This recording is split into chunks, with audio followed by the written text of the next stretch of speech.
Secara etimologis, resensi berasal dari bahasa Latin, yaitu recipe de recensor, yang artinya melihat kembali, menilai, atau menimbang.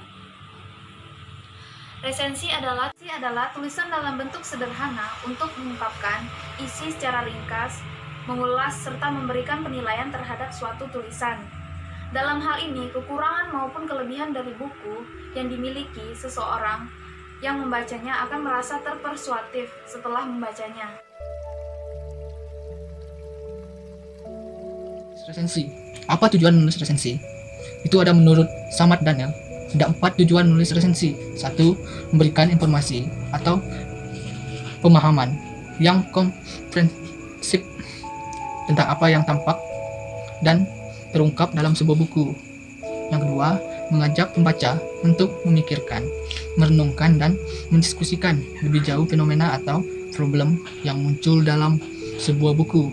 Yang ketiga, memberikan pertimbangan kepada pembaca apakah sebuah buku pantas mendapat sambutan dari masyarakat atau tidak.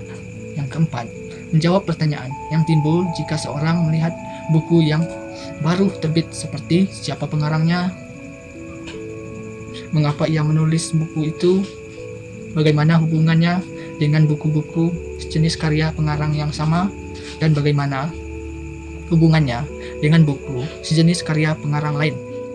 Sekian.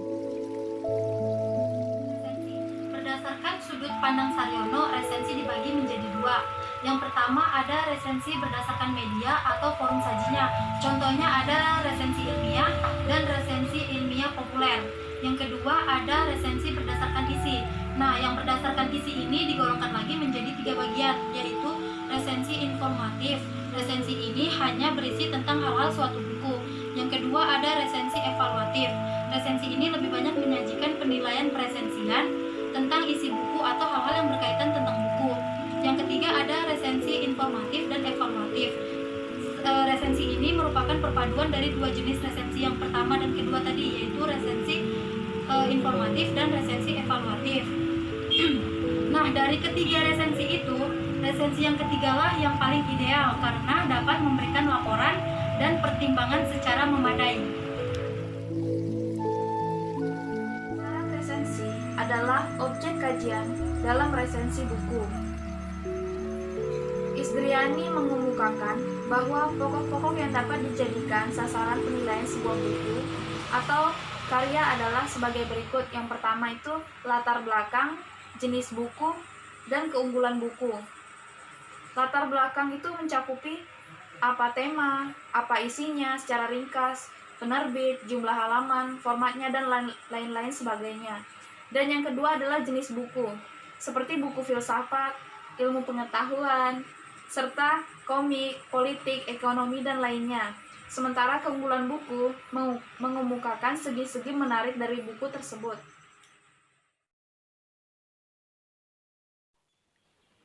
Baiklah, yang berikutnya adalah unsur-unsur resensi menurut Daniel. Itu ada 5.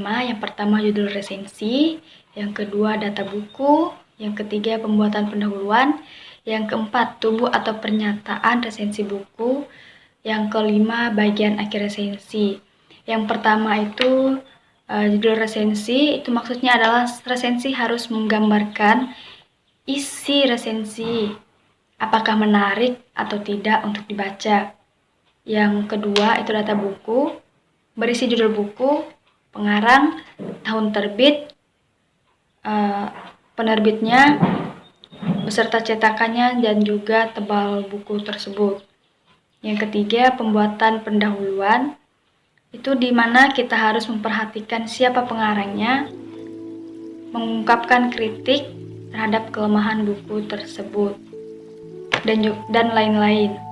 Yang keempat, tubuh atau pernyataan resensi buku, itu memuat sinopsis atau isi buku secara benar dan kronologis, memuat kelemahan buku, keunggulan buku, tinjauan bahasa, dan adanya kesalahan cetak. Yang kelima, bagian akhir resensi biasanya diakhiri dengan sasaran yang akan dituju. Prinsip-prinsip dasar resensi ada 4. Yang pertama, presensi harus memahami sepenuhnya tujuan pengarang buku. Yang kedua, presensi harus menyadari sepenuhnya meresensi karena sangat menentukan corak meresensi. Yang ketiga, ada presensi harus memahami betul latar belakang pembaca yang menjadi sasarannya. Yang keempat, ada presensi harus memahami karakteristik media cetak yang akan membuat resensi. Nah, langkah-langkah membuat resensi itu ada 5. Yang pertama itu kita penjajakan. Nah, di penjajakan itu biasa kita kenal dengan sebutan yaitu perkenalan. Nah, di mana kita harus berkenalan dengan buku yang akan kita resensi. Seperti apa bentuknya, buku itu buku tentang apa, seperti itu. Kemudian yang kedua yaitu membaca buku yang akan kita resensi. Nah, sebelum kita meresensi sebuah buku, seharusnya kita harus membaca buku tersebut. Nah, setelah kita baca dengan baik dan teliti secara komprehensif, kemudian yaitu menandai bagian-bagian buku yang diperhatikan secara khusus. Nah, dimana kalau kita sudah membacanya itu kan kita harus menandai bagian-bagian yang harus kita ambil nanti untuk kita resensi. Maksudnya di sini kita harus mengambil yang penting-penting. Kemudian adapun yang keempat itu membuat sinopsis atau intisari sebuah buku. Nah, setelah kita menandai itu, kemudian kita buat intisari dari buku itu. Kemudian yang terakhir itu menentukan sikap dan menilai hal-hal yang berkenaan dengan organisasi. Nah, di sini kita menulis bobot ide, aspek bahasanya itu seperti apa, dan aspek teknisnya. Jadi setelah kita semua uraikan seperti apa penulisannya, bobot ide, dan aspek bahasanya, kemudian kita resensi sudah. Setelah itu kan setelah kita perhatikan dengan langkah-langkah resensi ini, pastinya kita akan membuat resensi itu dengan baik. Nah, isi resensi ini terdiri dari 5, yaitu yang pertama itu fisik buku, dan yang kedua itu isi buku, ketiga bahasa, keempat organisasi, 5 penulis buku. Nah, yang pertama itu fisik buku. Di bagian fisik ini di mana terdapat judul buku, penulis atau biasa juga disebut dengan editor, penerjemah, jika buku itu terdapat penerjemahan, penerbit, tebal buku. Dan yang kemudian yang kedua yaitu isi buku. Di dalam isi buku itu di mana terdapat tujuan penulisan buku. Nah, tujuan penulisan buku ini biasanya itu terdapat di pendahuluan. Kemudian isi buku secara umum yang terlihat dari daftar isi dan pendahuluan. Nah, biasanya itu isi-isi buku itu sebelumnya itu ada tercantum di dalam daftar isi. Nah, kemudian itu biasanya berpatokan di daftar isi itu. Dan yang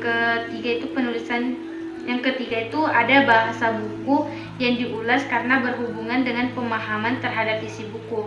Nah, bahasa ini merupakan media untuk menyampaikan pesan. Jadi di dalam bahasa ini sendiri itu digunakan sebagai media untuk menyampaikan sebuah pesan. Yang keempat yaitu organisasi. Nah, organisasi ini berkaitan dengan cara penataan ide buku, di mana yaitu terdapat diulas dari segi kepaduan, urutan, maupun kerutunan dan kelogisan dan kesistematisan. Dan yang terakhir yaitu penulis buku. Nah, dalam penulis buku itu terdapat biasanya di latar belakang, di mana dia disoroti terutama latar belakang pendidikan, pengalaman menulis, dan peluasan wilayahnya. Jadi penulis bukunya itu biasa terdapat di latar belakang, dia itu sudah tercantum namanya, maksudnya pendidikannya itu seperti apa, seperti itu. Terima kasih. Bentuk resensi. Resensi berisi tentang dasar ide atau kebenaran dari isi penulis buku tersebut. Maka resensi disusun dengan memperhatikan bentuk-bentuk seperti ringkasan. Nah, di dalam ringkasan ini, ringkasan ditulis secara ringkas dan tidak berpihak kepada pribadi tetapi berdasarkan fakta yang ada. Deskripsi buku. Buku dipandang secara keseluruhan dengan mengupas teknik atau gaya penulisan, kebahasaan hingga substansi buku. Nah, substansi yang dimaksud adalah isi dari buku tersebut. Yang ketiga, kritik. Di dalam resensi juga perlu mengkritik penulis buku dilihat dari kompetensi, acuan pustaka yang digunakan, hingga metode penyampaian yang digunakan penulis buku tersebut. Yang keempat, apresiasi. Dikemukakan dengan mengangkat pendapat pribadi penulis buku, ditunjang oleh pengalaman dan pengetahuan yang ada. Yang kelima, praduga. Berisi prasangka presensi terhadap penulis. Nah, kemungkinan ada penulis yang sangat berambisi mengejar keuntungan ekonomis atau menyatakan pendapat yang hanya mementingkan diri sendiri. Kualifikasi presensi. Presensi harus memiliki kemampuan khusus dalam meresensi, seperti memiliki pengetahuan dalam bidangnya, yang mana hanya pakar dalam bidangnya saja yang mampu dan pantas menimbang buku tentang bidang yang digelutinya. Yang kedua, mempunyai kemampuan analisis. Nah, presensi mampu menemukan maksud dari si penulis buku dan mempertimbangkan hubungannya. Yang ketiga, memiliki kemampuan dalam acuan yang sebanding. Presensi buku harusnya memiliki pengetahuan yang cukup di bidang lain yang relevan atau sesuai dengan buku yang akan diresensinya tersebut.